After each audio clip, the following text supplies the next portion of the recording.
अपना news channel Janwani Bihar news 24। सच दिखाना हमारी पहचान, हर खबर पर पैनी नजर, यही हमारी पहचान। नमस्कार आदाब दोस्तों, मैं साक्षी कुमारी जनवाणी बिहार न्यूज 24 में आप सभी लोगों का स्वागत करती हूं। आज मेरे सामने मौजूद है सोनपुर के पूर्व उप प्रमुख शाह जन स्वराज पार्टी के अनुमंडलीय अध्यक्ष श्याम बाबू जी।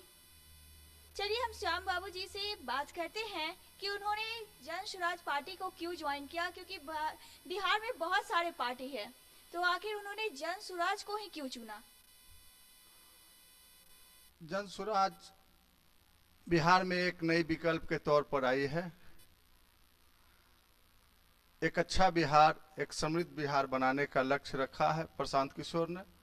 इसके लिए गांव-गांव घूमे हैं प्रशांत किशोर। 20 साल बनाम 20 साल, 20 साल नीतीश जी को भी देखा गया, 20 साल लालू जी को भी देखा गया। अब बिहार के लोगों को एक अच्छा बिहार चाहिए और प्रशांत के साथ चाहिए।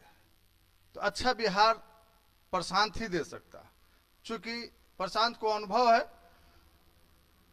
देश के करीब करीब नेताओं के साथ, बड़े से बड़े लीडर के साथ काम करने का।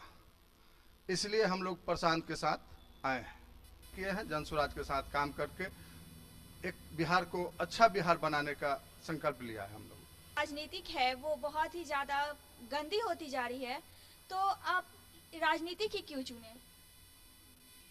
अगर अच्छे लोग राजनीति में नहीं आएंगे तो बिहार का भला नहीं होगा। बहुत अच्छी बात इन्होंने कही कि राजनीतिक में कुछ अच्छे लोगों का भी आना बहुत जरूरी है। बिहार में नई पार्टी के रूप में जन स्वराज आ रही है, तो बिहार में बाकी दलों से कैसे अलग दिखेगा जन स्वराज, क्योंकि बिहार में तो बहुत सारी पार्टियां हैं। बिहार में बहुत सारी पार्टियां हैं। पहले भी मैं बता चुका हूं कि प्रशांत किशोर को देश के बड़े बड़े लीडर के साथ काम करने का अनुभव है। अन्य राज्य में, बिहार छोड़ करके अन्य राज्य में भी बड़े बड़े लीडर के साथ काम, जैसे मोदी जी के साथ काम करने का उनको अनुभव है, पवार जी के साथ काम करने का अनुभव है, ममता बनर्जी के साथ काम करने का अनुभव है, अखिलेश जी के साथ काम करने का अनुभव है उनको। इसलिए जो है विकल्प के तौर पे और अच्छा बिहार को अच्छा बनाने के लिए हम सबों ने, अगर प्रशांत किशोर नहीं आते हैं, एक बार प्रशांत किशोर पर विश्वास करना चाहिए देश के नहीं बिहार के लोगों को।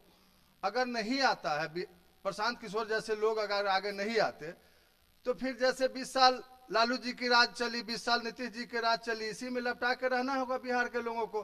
फिर पलायन होगी, फिर मजदूरी करने के हम लोग को बाहर जाना पड़ेगा, हम लोग का बच्चा बाहर जाएगा मजदूरी ढूंढने। इसलिए हम लोग इसको पसंद कर रहा है। बड़े नेताओं का कहना है कि राजद के बहुत सारे कार्यकर्ता जो है वो जन स्वराज पार्टी में जुड़ रहे हैं, ये कहाँ तक सच्चाई है और जन स्वराज में क्यों जुड़ रहे हैं। अब लालू जी को लगता है कि जितने भी जादू लोग हैं वो लालू जी का बंधुआ मजदूर हैं, कि इनके ही ढोएगा, जो बोलेंगे उनके घर में, जो फरमान उनके घर से जो जारी होगा वो पूरी बिहार के लोग मानेगा। तो ऐसा अब उस समय नहीं है। अब पढ़ा लिखा लोग हो गया है, मुस्लिम भी पढ़ा लिखा लोग हो गया है, जादू भी हो गया, इसलिए कोई समीकरण नहीं चलना है। अभी लोग ध्रुवीकरण की राजनीति अब खत्म हो रही है, जात पात की राजनीति समाप्त हो रही है। 15 वर्ष लालू का रहा, फिर 15 वर्ष जदयू का रहा, लेकिन अभी तक जो है भ्रष्टाचार चरम सीमा पर है। तो कहीं ना कहीं जन स्वराज को आने से ये सभी समस्याओं से निजात मिल सकती है। बिल्कुल मिल सकती है, बिल्कुल मिल सकती है। प्रशांत कोई नया पहचान नहीं है। प्रशांत 15 में दिखाया भी है, बिहार में 14 में केंद्र में दिखाया है। प्रशांत आएगा तो बिहार में बदलाव होगी। जगह जगह पे, हर गांव-गांव में जब प्रशांत घूम रहे हैं तो वहां बोल रहे हैं कि हम और कुछ करें या न करें, हम आपको 10 साल के अंदर हमारे बिहार से एक भी युवा बाहर नौकरी मांगने नहीं जाएगा। हमारे यहाँ दूसरे राज्य के लोग नौकरी मांगने बिहार में आएगा, तब प्रशांत का सपना पूरा होगा। ऐसा बात कहें श्याम बाबू जी ने। जन स्वराज जो अभियान है, इसका मुख्य क्या उद्देश्य है। जन सुराज का मुख्य उद्देश्य है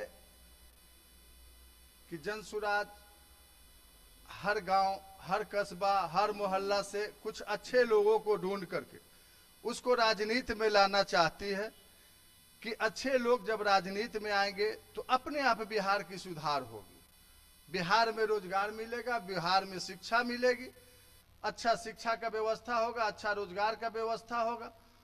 और बिहार दबा हुआ राज्य नहीं है। जब से बिहार से अलग हुआ, एक साथ अलग हुआ बिहार बंगाल से, उसके बाद उड़ीसा अलग हुआ, तो उड़ीसा सबसे पीछे राज्य था, उड़ीसा सबसे पीछे राज्य था, पिछड़ा राज्य था। आज उड़ीसा की स्थिति देख लीजिए क्या है। आंध्रा पीछे राज्य था, पिछड़ा राज्य क्या हो गया, आज बिहार क्या हो गया। तो बिहार में सब चीज, संसाधन की कमी नहीं है, पैसे की कमी नहीं, इनकम की कमी नहीं है, लेकिन यहाँ का विकास हुआ है नेताओं का, आम लोगों का विकास नहीं हुआ है। यहाँ के नेता का विकास हुआ है। कोई नेता गरीब नहीं मिलेगा यहाँ। क्या जन सुराज अगला विधानसभा लड़ेगी? बिल्कुल लड़ेगी, और 243 में 243 जन सुराज लड़ेगी। किसी भी गठबंधन से, किसी भी पार्टी से गठबंधन नहीं करेगी जन सुराज। 243 में 243 पे जन सुराज अपना कैंडिडेट देगी और लड़ाएगी। क्या जन सुराज में सभी को वो बराबर हकदार मिलेगा, महिला हो या फिर कोई भी वर्ग का हो? पहला बार मंच से और गांव-गांव में भी बोले हैं प्रशांत जी, सब मंच पे बोले हैं कि हम भागीदारी देंगे महिलाओं को। इस बार फर्स्ट बार 2025 के विधानसभा चुनाव में 40 महिलाएं लड़ेगी। 243 में 40 महिला, जो बिहार के किसी भी पार्टी में 40 महिला को कभी टिकट नहीं दिया गया है आज तक। पहला बार मंच से और गांव-गांव में भी बोले हैं प्रशांत जी, सब मंच पे बोले हैं कि हम भागीदारी देंगे महिलाओं को। इस बार फर्स्ट बार 2025 के विधानसभा चुनाव में 40 महिलाएं लड़ेगी। 243 में 40 महिला, जो बिहार के किसी भी पार्टी में 40 महिला को कभी टिकट नहीं दिया गया है आज तक। जैसा कि आपने सुना कि हमारे साथ जो श्याम बाबू जन सुराज पार्टी के अनुमंडलीय अध्यक्ष है, उन्होंने कहा कि कहीं ना कहीं जन सुराज के आने से बिहार की दशा जो है वो सुधरने वाली है, और जो जात पात, जो भ्रष्टाचार है, उससे भी कहीं ना कहीं निजात मिलेगी। धन्यवाद। हमारा news channel Janvani Bihar news 24 को लाइक एंड सब्सक्राइब जरूर करें, जिससे कि हमारे आने वाली नोटिफिकेशन आप तक